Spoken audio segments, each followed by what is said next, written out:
안녕하세요. 이가피 교수의 신간 읽기입니다. 오늘 함께 나눌 책의 제목은 엣지, 로라 황 지음, 이윤진 옮김, 세계사에서 23년 3월 21일에 발행하였습니다. 원저인 엣지도 2020년에 나온 책입니다. 이 책의 부제는 한 끗의 차이를 만드는 내 안의 힘이라고 되어 있습니다. 이 책을 선택한 이유는 그 사람 엣지가 있어 이런 말을 가끔 들었는데 그 엣지가 무엇인지 궁금했습니다. 저자 소개를 잠깐 보지요. 와튼스쿨과 하버드 경영대학원 교수를 거쳐 현재 노스이스턴 대학교 석좌 교수로 재직 중이다. 대인관계와 비즈니스에서 발생하는 암묵적 편견에 대해 오랜 시간 연구해왔다. 특히 인생에 영향을 미치는 타인의 미묘한 인식들을 발견해 이를 적절하게 바로잡고 우위를 점할 수 있는 해결책을 제시하면서 학계와 대중의 주목을 받았다. 분명한 예시와 데이터에 기반하여 모두가 자신만의 모서리를 만들고 활용하도록 안내하는 엣지는 아마존.com 장기 베스트셀러이며 지속적으로 학계와 언론에서 인용되고 있다.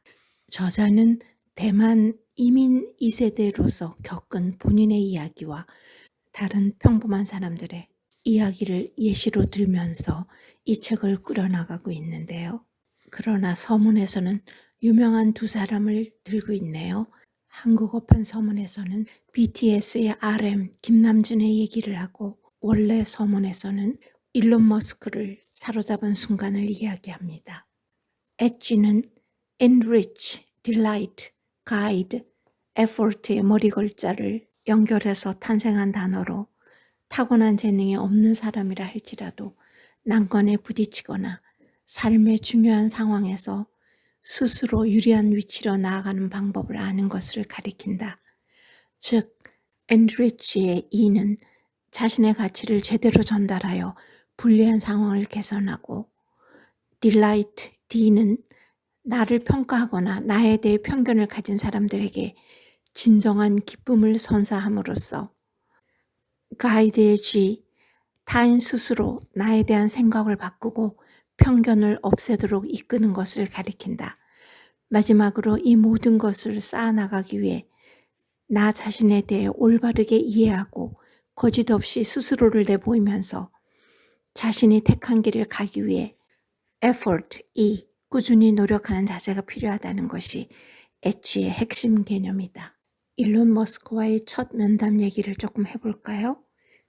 처음에는 머스크에게 거절당한 것이 사실이다. 말 그대로 우리는 그저 앉아 있었고 그가 우리를 쳐다보더니 됐어요 라고 말했다. 나는 눈앞이 캄캄해졌고 멍하니 그를 보며 물었다. 됐다고요? 그는 내 말에 나가라고 답했다. 머스크는 우리가 교수라는 사실을 모르는 듯했다. 그는 우리가 뭔가를 제안하러 온 사업가라 생각했고 선물을 샘플로 알았다. 약속은 비참하게 끝날 뻔했다. 내가 뜬금없는 행동을 하지 않았다면 말이다. 특별한 건 아니었다. 미리 계획한 일도 아니었다. 그저 갑자기 웃음이 터져나왔다. 정중하게 인사하고 그 자리를 떠날 거라 생각한 사람이 키득키득 웃고 있으니 머스크는 순간 멈칫했다. 우리가 뭔가 요구하러 왔다고 생각하는 거죠? 우리는 투자 받으려고 온 게 아닙니다. 뭐 그렇게 돈이 많으신가요? 내 태도에 머스크는 기막히다는 듯한 표정을 지었지만 곧 그 역시 웃음을 터뜨렸다. 그는 우리가 돈이나 제품 보증을 바라는 것이 아니라는 사실을 확인했고 그 다음부터 머스크와의 대화를 주도한 쪽은 우리였다. 내 친구와 나는 어떤 주제로 머스크와 함께 대화하고 토론하고 농담하면서 끝 무렵에는 오랜 친구 같은 사이가 되었다. 우리는 어떻게 상황을 반전시키고 그의 환심을 얻었을까? 바로 엣지를 확보했기 때문이다. 우리는 미국에서 가장 부유하고 영향력 있는 사람 중 한 명에게 영향력을 행사할 수 있는 엣지를 얻었다. 엣지란 무엇일까? 단어 뜻 자체로만 보면 우위를 점한다는 뜻이지만 여기에는 그 이상의 의미가 있다. 엣지란 좋든 나쁘든 사람들이 저마다의 인식을 갖고 있다는 사실을 아는 것이다. 우리는 타인의 관점이 행사하는 영향력을 파악하고 자신에게 유리하게 활용하는 법을 배울 때 엣지를 획득할 수 있다. 일반적으로 사람들은 다음 두 가지 사실을 과소평가한다. 첫째, 어떤 의미의 외부자이든 외부자가 어딘가에 발을 들여놓기가 얼마나 어려운지. 둘째, 그러나 일단 들어가기만 하면 당신에게 기회의 문들이 얼마나 활짝 열려 있는지. 바로 이것이 책에서 말하려는 내용이다. 당신은 자신만의 엣지를 창조하여 스스로 기회의 문들을 활짝 열어젖힐 수 있다. 나는 연구를 수행하며 불리한 위치에 있거나 저평가된 사람들을 알게 되었다. 우선 나를 과소평가하는 사람들을 만났을 때 겪었던 개인적인 경험들을 공유하고자 한다. 이 책을 쓰기로 한 이유는 어딘가에 발을 들여놓을 기회조차 얻지 못했던 평범한 사람들의 이야기를 공유할 수 있기 때문이다. 이 책에서 소개하는 연구와 사례를 통해 당신에게 효과적인 방식과 그렇지 않은 방식을 깨닫게 되길 바란다. 이 책은 4부로 구성되어 있고 엣지의 4가지 요소를 설명하고 있습니다. 그 중에서 저는 2부 Delight, 타인에게 진짜 기쁨을 줄 때 생기는 변화, 이 부분이 저희에 가장 와닿았습니다. 1부에서는 현 상황을 개선하는 방법을 다루었다. 그런데 우리는 개선할 기회조차 얻지 못할 때가 있다는 사실을 자주 간과한다. 이는 우리가 기회를 포기했기 때문일 수도 있지만 어떤 관계나 사회 집단에 소속되지 않은 듯 보였기 때문에 기회를 얻지 못한 것일 수도 있다. 기쁘게 하는 능력을 발휘하면 이런 기회를 얻을 가능성이 높아진다. 자신이 누구이고 주위를 어떻게 개선해야 할지를 이해한다면 유명한 말처럼 기회의 문지기를 기쁘게 할 자신감이 생긴다. 다시 말해 상황이나 주변을 개선할 가능성이 생기는 것이다.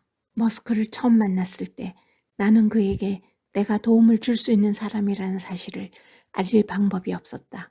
하지만 그를 웃게 하자 그는 내게 기회의 문을 열어주었다. 기쁨은 만족을 뛰어넘는다. 기쁨의 핵심에는 사람들 대부분이 놓치는 요소가 있다. 바로 놀라움이다. 기쁨은 주로 예기치 못한 데 있다. 그런 면에서 유머와 여러모로 비슷하다. 나는 최근 유머와 기쁨의 유사성을 증명하는 과정에서 미국의 코미디언 하산 미나주에게 어떻게 사람을 웃길 수 있느냐고 질문했다. 사실은 그가 나에게 먼저 이렇게 질문했다. 어떻게 교수들은 계속 배울 수 있죠? 이 질문을 받고 너무 재미있어서 나도 응수했다. 어떻게 코미디언들은 계속 웃길 수 있죠? 나는 미나스의 답을 듣고 놀랐다. 코미디에는 핵심이 있어야 한다는 것이 그의 대답이었다. 나는 유머에는 핵심이 없을 거라고 오히려 핵심이 없어야 한다고 생각했다. 이어서 그는 관심 있는 일은 진심으로 대해야 한다고 말했다.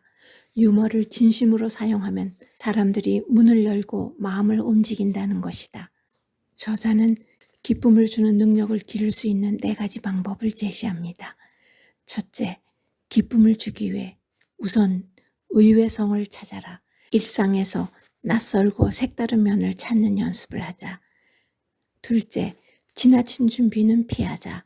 대신 타인을 기쁘게 하거나 주위를 개선할 수 있는 상황 또는 모범 사례를 머릿속에 장착하고 편견이나 실패, 불이익을 겪을 수 있는 상황으로 실제든 상상이든 들어가는 연습을 해보자. 셋째, 기쁨은 진심으로 사람들과 상호작용하는 곳에 있다는 사실을 기억하라. 상황의 맥락을 적절히 이해하고 대처하는 반사신경을 길러 알맞은 반응을 전달할 수 있도록 연마하자.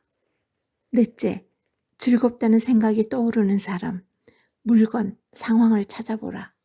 기분 좋은 일에 도전해보고 무엇이 당신을 기분 좋게 하는지 파악하려고 의식적으로 노력하라. 그러면서 저자는 2가지 원칙을 말합니다. 지나치게 준비하지 말라. 대신 유연성을 갖추고 타인에게 기쁨을 줄 기회에 초점을 맞추라. 자기다움을 유지하라. 그리고 기쁨이 일어나는 상황과 그 방식을 파악하라. 아마도 제2부가 저에게 와닿은 이유는 우리가 나이가 들었지만 다른 사람에게 기쁨을 줄 수 있는 존재가 되기를 원하는 그런 열망이 우리 마음속에 있기 때문이겠죠.